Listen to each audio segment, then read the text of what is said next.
up, y'all? So I am a graduate of the Latino leadership last year. One of the best decisions and experiences I had ever made. I had done a big 360 with my life, a lot of transformation, but one thing that was missing was my connection with my own people. And that's why I decided to do the Latino leadership. Raise your hand if you know somebody. Levanta la mano si conoces a alguien, amigo, familia que tuvo tiempo encerrado. Okay, cool. We're in the right place then, right? We're identifying real quick. So this is my older brother, Genaro. Genaro is the executive director and the founder of Our Journey Youth Empowerment Program. So he works in the local high schools, and he works with kids who are gang impacted, experiencing with drugs and dealing with generational trauma. And he builds plans for them, and he supports them, and he loves them. And this is Big Brother right here, so, yeah.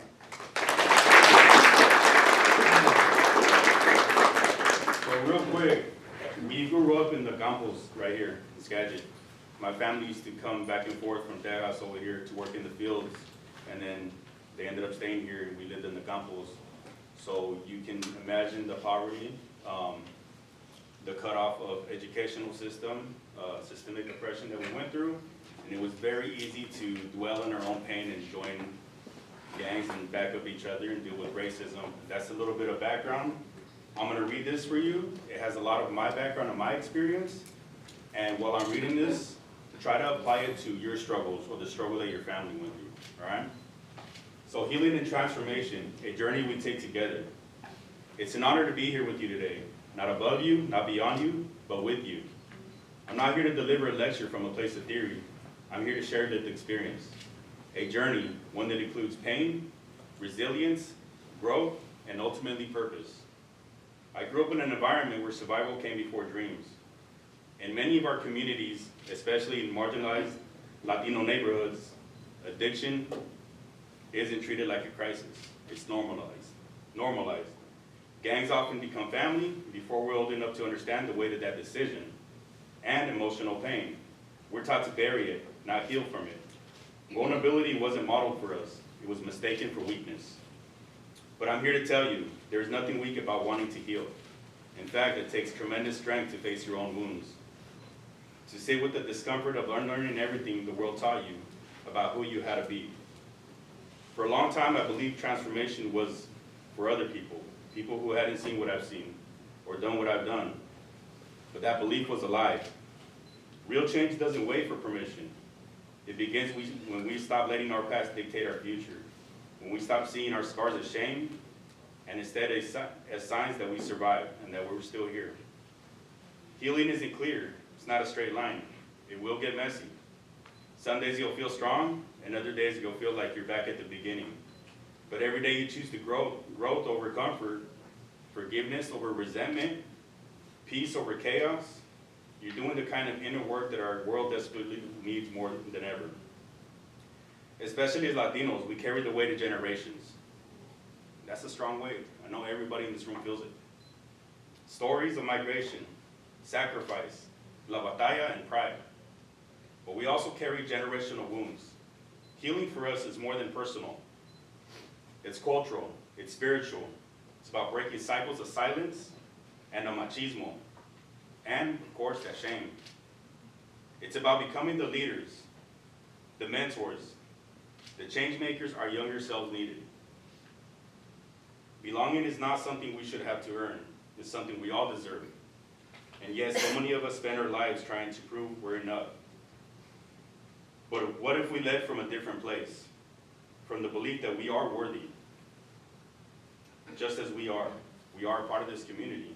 We help build this community. And I believe this world goes round because of us. And that our lived experience are not obstacles, but they're assets. Leadership rooted in healing is powerful. It doesn't just uplift, it transforms. It says, I see you. I've been there. Let's grow together, and we lead from that place. We don't just change systems, we change hearts. We approach it. We don't fix it, we address it. So I want to leave you with this. You were not broken, and as Latinos, you are not your past. You are not the labels that society tries to put on you. You are healers and you are leaders. You are generational trauma breakers. And your story, in all its complexity, is your superpower. So let's keep walking this road together toward a future where healing is celebrated, where transformation is possible, and where belonging isn't just a dream. It's the foundation built with everything else upon it. Thank you.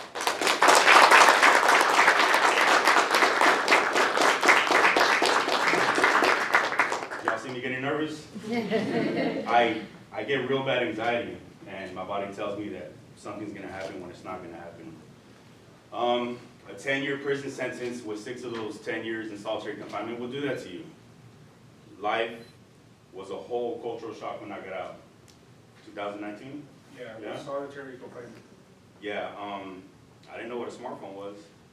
I didn't know what social media was. I just knew the pressure and the way systems really broke me as a kid into my adulthood. Really wasn't a chance.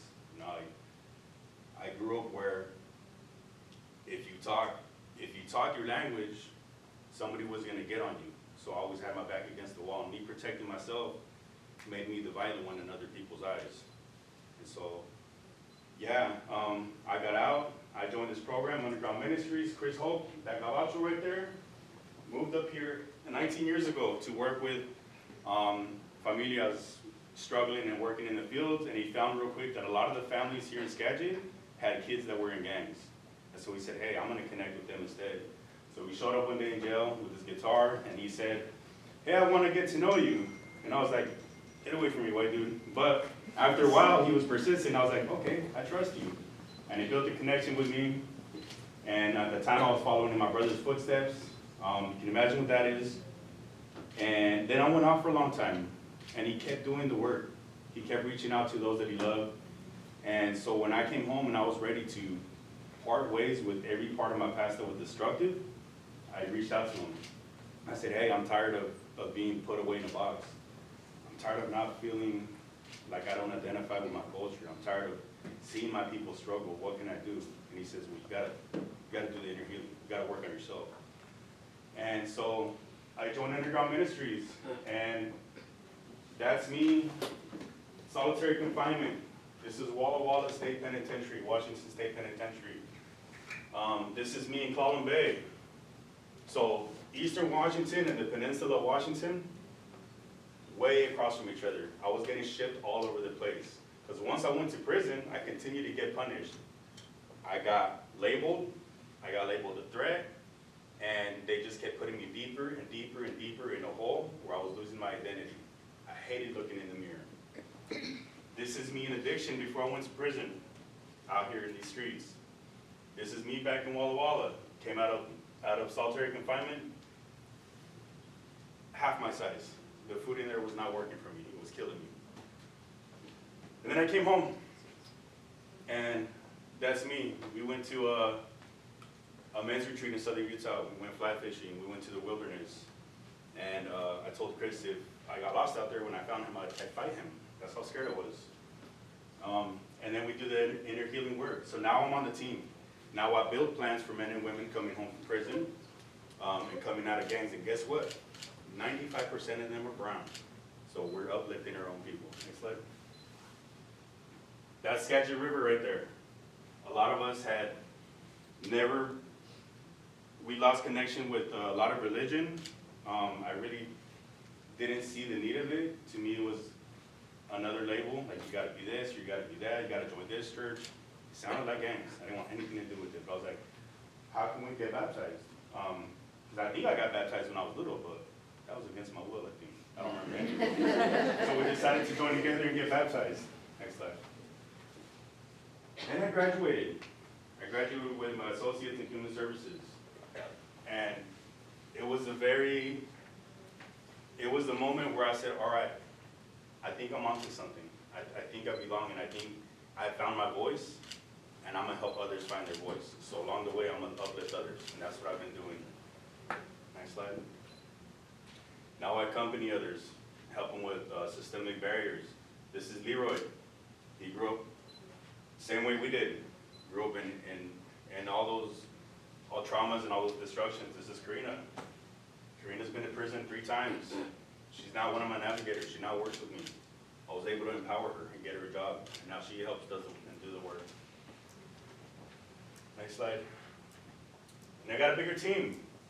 Right, Genaro was able to start his journey before I came home, so it made it easier for me to change paths because Big Brother was already doing it and it felt right. And this is Kiki, same thing. He came to the program. I was able to get him a job. So he now works with us. This is Joe Ray. He accompanied me a couple of times last year to some of the Latino leadership stuff. Joe Ray grew up here in Skagit too. He said, hey, I want to start removing my tattoos. I want to start living a different life. What does that look like? I said, it looks like us just going and getting some tacos real quick. So, you know, that's where it started. You build a connection with people, right? You don't look at somebody like, oh, I need to fix this, I need to address this. Start with building a relationship with them. Get to know them as a person because they're struggling. And if you identify with them, you're going to be like, all right, this person sees me. Now I can really open up. And then you start to empower them. This is Sergio. We helped him get his driver's license for the first time. No? In and out of the system. Yeah, in and out of the system. Grew up the same way. I just noticed that Christopher's in the background. We helped Christopher get his license too. Sometimes life and barriers are too hard. Just yesterday I went to his sentencing. He went back to prison. But we were able to take his son to go see him. And his son is one of the students of our journey. So that was a good pivotal moment. So this is Jesus. Jesus got his driver's license for the first time after not doing just state prison, but federal prison. That's a whole different monster that buries our people. And we helped him get his first car. Got his first car. We build partnerships with local employers to where there's stigmas, or they're looking into backgrounds or a person differently because they're a person of color. We help them do the mutual transformation and the self-reflection, the inner work, to where they're like, damn, we hear your story, we hear your struggle. They don't even got to do a background check no more. Just bring them over, we'll hire them. So Fidalgo Coffee is one of our partners, and we got the underground coffee, interrupting mass incarceration, 1 cup at a time. Next slide. We help people vacate court debt and legal financial obligations. Raise your hand if you know what that is. Yeah? So cuando te mandan por la prisión, te están cobrando cada día y todos los días. So cuando sales de la prisión, debes, can I say it? Chingos de feria. You owe a lot of money, right? Thousands. My debt was like 80,000. I was like, how am I going to pay this? Like I was in prison, and if you get a job in prison, it's like 15 cents an hour. And so we partnered up with Skagit Legal Aid, and we helped vacate over $200,000 worth of debt that year. Then we got named Community Partners of the Year. And there's even college instructors in here in the picture with us. Claudia, which is one of my instructors from the Human Service Program. So yeah, just continuing to open the doors and tackle these barriers one step at a time. Porque si se puede. Next slide. And then we're like, what if it's not just helping people tackle things in the community? What if we continue to get together, get the youth, and we go out for a fun time, right? We tell them we're gonna go have some fun. Tall Timber Ranch, over by Leavenworth, 3 days, it's on us, we cook. Naro's got the diesel, he makes pollo, everything, pozole. I think some of these kids had a Thanksgiving dinner for the first time when we made Thanksgiving dinner that time. And it's so fun because there's no Wi-Fi. And their faces, as soon as they start losing Wi-Fi, well, some of us had the Wi-Fi, but we gotta keep them safe, right? It's a little bit about what we do. We like to introduce cultura into everything that we do because we feel like that has been lost along the way. Next slide. And then we do our annual softball game. We got one coming up in May. And yeah, I'll send the invite so some of y'all can come if you want. We get together, we play softball. And then I noticed that a lot of these people in this picture didn't even know how to swing a bat. But they called us monsters, right? They called us the bad ones. They say, hey, they wield weapons, they have guns, they have baseball bats. They don't even know how to swing a baseball bat. So you see the stigmas that get put on us. It's not true most of the time. It's not committing crimes, it's surviving. we've been surviving to get noticed and have a place in the community. And when we feel like we're drowning, we're gonna hit that water with everything that we got, and some people are gonna see us violence. Next slide. There's a lot of fences getting destroyed by tagging, gang activity. Raise your hand if you've seen this anywhere. Not this one, but in your community. Si miran que rayan las paredes, veces, or no? Yeah? All right. Next slide. So what do? We team up with the local preschoolers. And guess what? They draw better than us. We're like, how do they do it? This was ours. And next slide. And some of the team, you know. Next slide. And then they had way better drawings than us. And so we put up the paintings and we planted pinos. And it's been 3 years and nobody went back to tag it. Because our kids and our community aren't out there to destroy beautiful things, right? The fence needed a paint job, and so we jumped on it. Next slide. This is back up at Tall Timber. We accompanied a lot of these kids out of incarceration. And now, do you want to speak a little bit on this, and maybe 1 or 2 people in the picture? Yeah, so I'm gonna speak on Sanchez. I'm the director, founder of our journey. So I'm gonna speak on Pedro right here. So Pedro at the Marvin High School, met him as a freshman. Very violent young kid, right? And so we saw him, picked him up, started talking to him, right? Within the years, he was suspended, he was expelled 3 or 4 times a year, grades are lower. And so we created a relationship with him, not only with him, but with his family, right? Until one day he said, I don't want to be in gang anymore. I don't even want to come to the school anymore. What can I do? As soon as he made that decision, his friends turned on him. Now he had 2 sets of enemies, his friends and his other enemies, right? And so he decided, what can I do? So we connected with Open Doors here at the college. We said, okay, let's set up an appointment. Let's figure it out. Pedro is about to graduate. He's enrolled in college. He knows his path. He no longer wants to be a gang member. He's all in love. You know? Super in love. Yeah, he's amazing. Yeah. And so he's gone to conferences to speak on what helped him. We're not saying we helped him by ourselves. If we hadn't created a relationship with other resources and people in the community, we couldn't have done this, right? Because now he knows, how to advocate for himself, right? And this is, a lot of these men took their kids, right? Because they never had that connection. A lot of these kids are from Skagit, a lot of them are from Snohomish County, right? And so these kids connected because they knew what their struggle was. They knew they needed some healing and they were hurting. And so I think it was that night we were making some pollo en la disco. Alex made me hungry. We were making some pollo en la disco and we heard a bunch of kids yelling inside and we ran. We thought they were fighting. So there was some on the table, some on the chairs. They seen a mouse and they all ran. So that's when we know that kids are kids.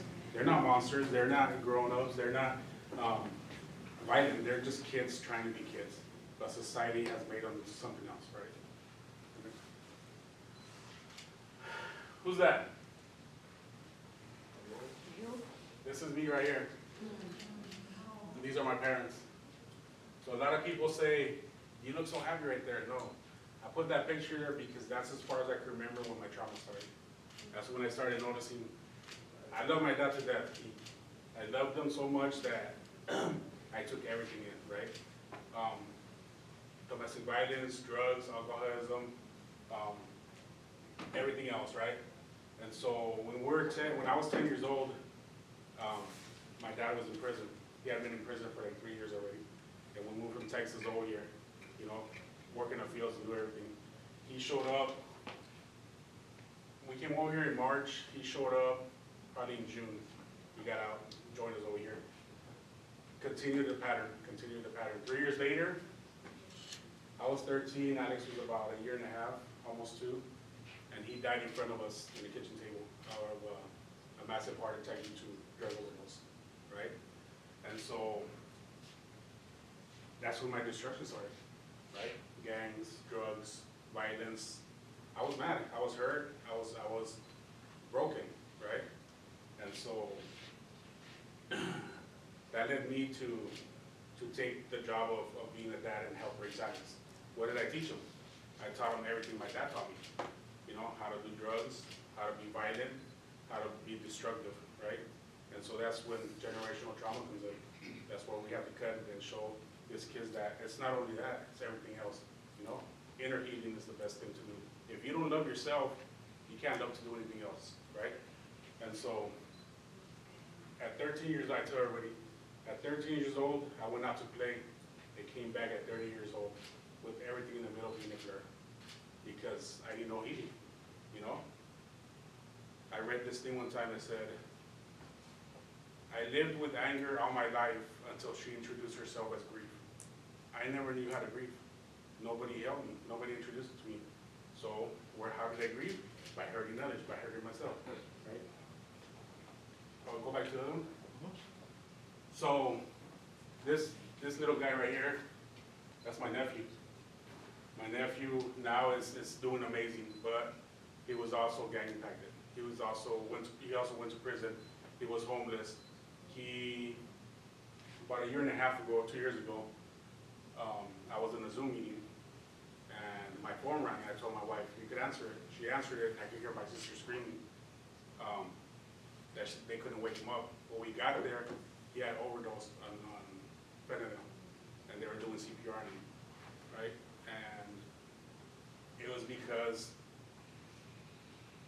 nobody taught him how to love himself because nobody taught their parents how to love themselves, right? And so he blanketed everything. So we created a group. It was called Underground Healing, right? Generational trauma, breaking the generational trauma. And so a lot of these men and women tapping into themselves, right? Tapping in how to understand their parents, what their parents went through.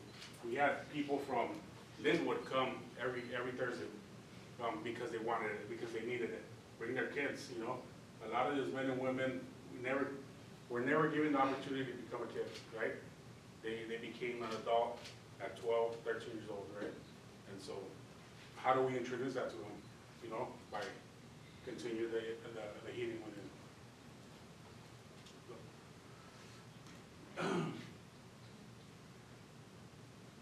It's the muchacho right here. We started working with him when he was in 7th grade. And he kept on going, pushing, he wanted it. And then his parents wanted it. So they were the ones coming in every Thursday. They're like, we want it, we need healing.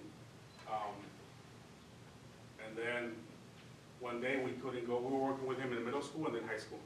One day they cut us off from the high school because they found a better program, right?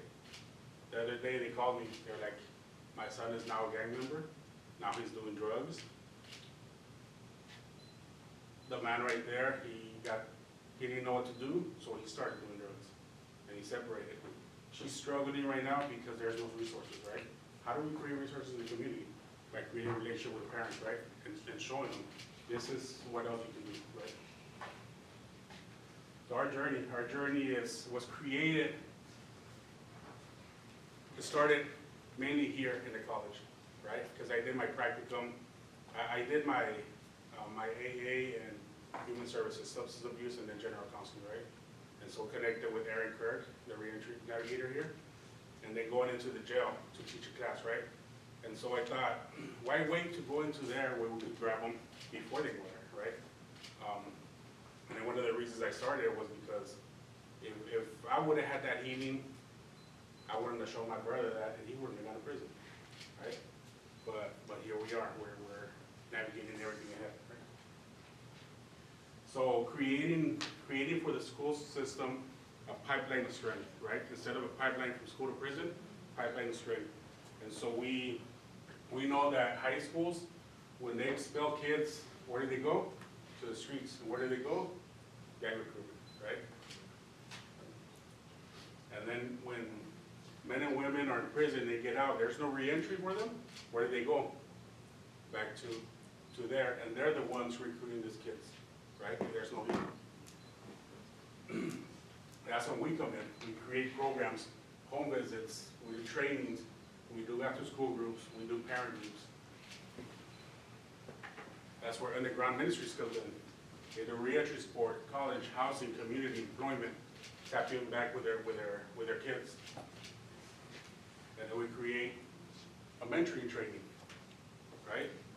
If they're healing here, create a mentoring training to create more healing here, then those people right there with lived experience become mentors to this kid so they won't end up in prison, right?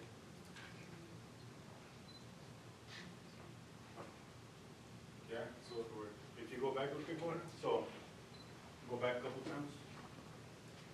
Good, good, again, good. Okay. You see this? Expelling wounded kids? It's easy. It happens all the time, right? And I hate to say it, but it happens more with people of color, right? They get kicked out of schools quicker. No reentry support, there's no community, there's no resources. Okay? No, forward. Sorry. Again. Okay. That's where we come in. We're here to mess all that up, right? And how do we do that? With love and support. Create that relationship. Relationship above everything. If you see somebody and you see them through their trauma and you see them where they're at, el amor va a ganar every single time, right? So if you think about your future and in leadership, think about seeing that person and then doing the self-reflection. Am I working on myself enough to be able to see my own wounds so that I don't despise the wounded, right? How do I keep pushing forward? So when you hear the word gang, what do you hear? What comes to mind? Violence. Yeah. When we hear the word gang, we hear trauma. Because kids aren't running to gangs, they're running from something, right? We gotta find them something. There's 3 buckets: hopelessness, trauma, and mental health. If we're not filling up those buckets with healing, then one is gonna overpower the other, right? And so we create that relationship with them so they can know somebody sees me. Now I can open up. Now I can tell them, you know, there's violence at the house, there's drug abuse, my dad is gone, my mom is gone, or somebody, right? Now they can open up. Now we can figure out, okay, this is the way we're gonna support this youth, right? But we can't support this youth without creating a relationship with you, right? Because if I'm at home sleeping, who else is gonna help them, you know what I mean? And so we have to do a whole circle of empowerment, or else they're gonna fall through the cracks.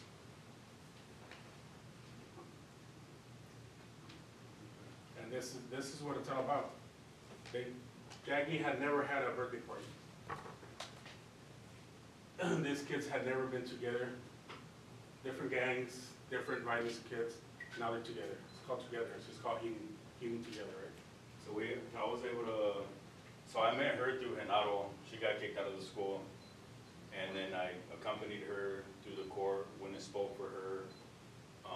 And I told the judge, I said, look, I'm not speaking for you to, pa que no le des tanto tiempo. Like, I'm not speaking so you can lessen her time that she has to do. I'm here to support her because y'all are gonna speak on everything she's doing bad. I'm gonna speak on everything that I've seen that she's been doing good. And so she went and did that, and now she helps lead the groups. Like, that support went a long way. We have a board within the organization for kids, and she's the president of the board. She's gone to speaking conferences. And she asked me the other day, when's the next one?